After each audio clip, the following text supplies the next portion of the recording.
রাজধানীর diploma engineers ইনস্টিটিউটে রাষ্ট্র কাঠামো মেরামতে বিএনপির ৩১ দফা বিষয়ে কর্মশালায় ভার্চুয়ালি বক্তব্য রাখছেন ভারপ্রাপ্ত চেয়ারম্যান তারেক রহমান।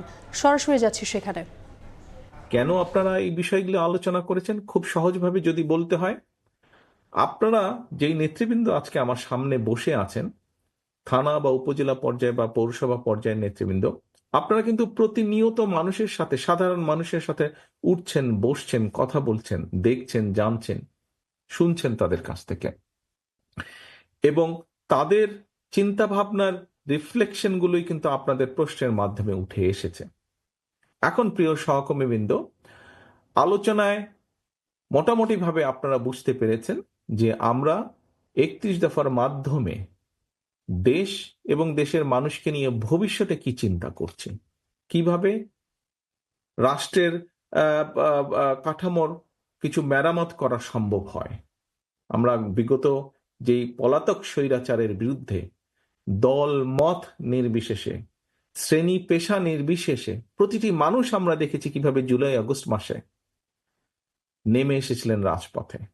এই সকল মানুষকে সাথে নিয়ে, সকল মানুষের কম বেশি সকলের যেই প্রয়োজন, তাদের যে চাওয়া প্রত্যাশা, দেশকে নিয়ে, ভবিষ্যৎকে নিয়ে, তার একটি সমষ্টিগত চিন্তার প্রতিফলন আমাদের এই ৩১ দফা।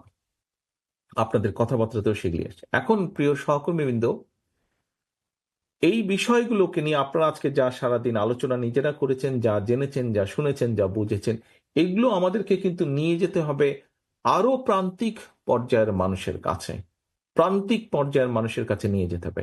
আপনারা কৃষককে নিয়ে আলাপ করেছেন, এই ৩১ দফা কৃষকের কাছে নিয়ে যেতে হবে।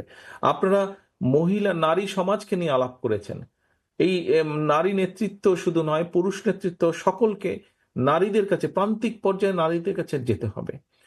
আপনারা আলাপ করেছেন মিল কারখানার শ্রমিকদেরকে নিয়ে, তাদের কাছে যেতে হবে। শিক্ষা নিয়ে আলাপ করেছেন, ছাত্র এবং শিক্ষকদের কাছে যেতে হবে। অর্থাৎ সমাজের প্রতিটি শ্রেণীর ব্যাপারে আপনারা আলাপ করেছেন, তাদের কাছে যেতে হবে। কারণ আমাদের মূল লক্ষ্য বা টার্গেট, আমরা যখন অতীতে, অর্থাৎ বিএনপি বাংলাদেশ জাতীয়তাবাদী দল শহীদ রাষ্ট্রপতি জিয়া রহমানের নেতৃত্বে এবং পরবর্তীতে দেশনেত্রী খালেদা জিয়ার নেতৃত্বে আমরা যতবার দেশ পরিচালনার সুযোগ পেয়েছি বাংলাদেশের জনগণের সমর্থনকে নিয়ে, আমরা প্রতিবার চেষ্টা করেছি এই দেশের মানুষের ভাগ্যের পরিবর্তন ঘটাতে, দেশটাকে আগিয়ে নিয়ে যেতে, আমরা এগিয়ে নিয়ে যেতে আমরা চেষ্টা করেছি মানুষের যাতে কিছুটা বেটার থাকে, মানুষ কিছুটা ভালো থাকে।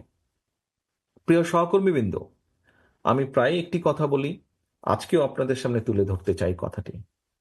আপনাদের সাথে বিভিন্ন সময় বিভিন্ন পর্যায়ে আমার মিটিং হয়েছে বা কথাবার্তা যখন হয়েছে, ভিউজ এক্সচেঞ্জ হয়েছে, আপনারা আপনাদের বক্তব্যের এক পর্যায়ে প্রায় প্রত্যেকটা নেতাকর্মী কিন্তু, সেটি যে বিভাগ পর্যায়ে, জেলা পর্যায়ে, থানা পর্যায়ে, ইউনিয়ন পর্যায়ে, যখনই কথা হয়েছে একটি কথা বলেছেন, বাংলাদেশের মানুষ তাকিয়ে আছে বিএনপির দিকে, বা বিএনপির কাছ থেকে তাদের ভালো বড় কিছু প্রত্যাশা।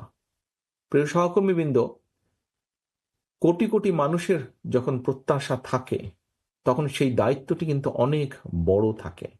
আজকে দেখুন, আপনি নিজে যখন বের হন আপনার এলাকায়, তখন কিন্তু এই বর্তমান প্রেক্ষাপটে আপনি একজন ইউনিয়নের নেতা হন, আপনি থানা, পৌরসভা, উপজেলা, জেলা, যেই পর্যায়ে আপনি নেতা হন না কেন, আপনি বিএনপির মূল দলের নেতা হন অথবা আপনি অঙ্গ সহযোগী সংগঠনের নেতা হন, আপনি যখন ঘর থেকে বের হন, আপনার আশেপাশের সাধারণ মানুষ যারা আপনাকে জানে যে আপনি বিএনপির সাথে সম্পৃক্ত, বিএনপির রাজনীতি করেন, দেশনেত্রী খালেদা জিয়া, শহীদ রাষ্ট্রপতি জিয়া রহমানের রাজনীতি আপনি করেন, আপনাকে সালাম দিয়ে কিন্তু জিজ্ঞেস করে, ভাই কি অবস্থা, দেশের কি অবস্থা, কি হবে, নির্বাচন কবে হবে, জিজ্ঞেস করে না? এরকম প্রশ্ন উত্তর আপনাদেরকে জিজ্ঞেস করে। আপনারা যারা মিল কারখানা পরিচালনা করেন, আপনাদেরকে আপনাদের অন্য মিল কারখানার মালিক, তাদের সাথে দেখা হলে জিজ্ঞেস করে, কি ভাই কি অবস্থা, দেশে নির্বাচন কি হচ্ছে, নাহলে তো ব্যবসা বাণিজ্য ঠিকভাবে হচ্ছে না, সবকিছু থেমে আছে। অর্থাৎ আপনারা যারা শিক্ষকতা করেন, অন্য সহকর্মী বিন্দু আপনাদের জিজ্ঞেস করে, কি ভাই কবে নির্বাচন হবে, কিভাবে কবে হবে।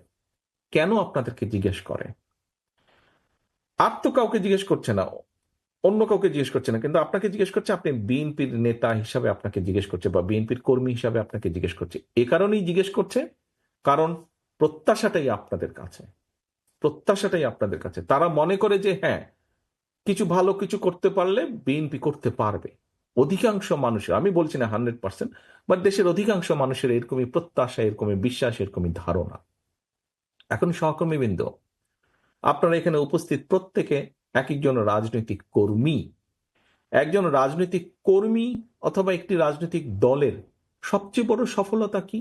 আমার এই প্রায় 35 বছরের রাজনীতির অভিজ্ঞতার আলোকে আমি যেটা মনে করি, একজন রাজনৈতিক কর্মী বা রাজনৈতিক দলের সবচেয়ে বড় সফলতা হচ্ছে মানুষের আস্থা অর্জন।